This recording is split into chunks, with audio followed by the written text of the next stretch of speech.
120 balls. Yes. Thanks, Brian, for joining me. And now, viewers, shifting focus.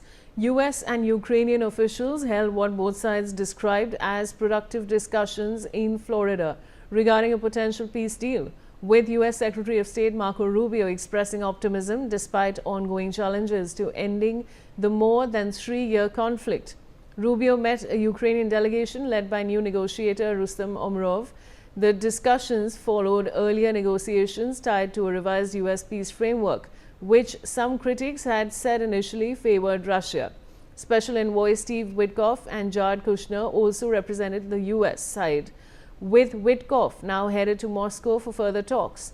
Ukrainian officials described the discussions as productive, with Umerov thanking the US for its support. I have Brian Thomas back with me. Brian, what more can you tell us?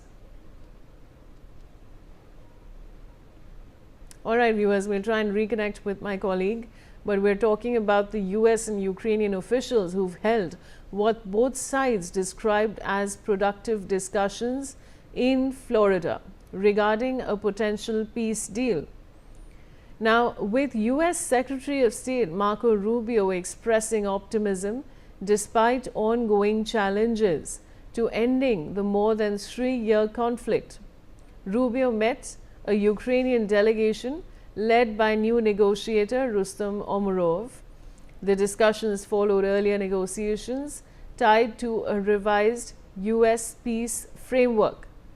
And I have Brian Thomas joining me. Brian, what more can you tell us? Well, yes, clearly as of now, US and Ukrainian officials met in Florida for a high-level negotiations part of a revived effort to end the war with Russia and Ukraine. Not only that, Marco Rubio also described the talks as very productive, pointing to emerging consensus on broad goals such as security guarantees and Ukraine's future sovereignty. Not only that, still, both sides cautioned that much work remains, significant gaps persist, especially over territorial issues, and the shape of long-term security, making a final deal far from certain itself. But clearly there were, if we talk about the meeting itself, it also acts as a precursor to a planned round of talks in Moscow, which even could significantly influence whether these early signs of progress mature into a lasting agreement. Yes. Ryan, stay on with me. Now, US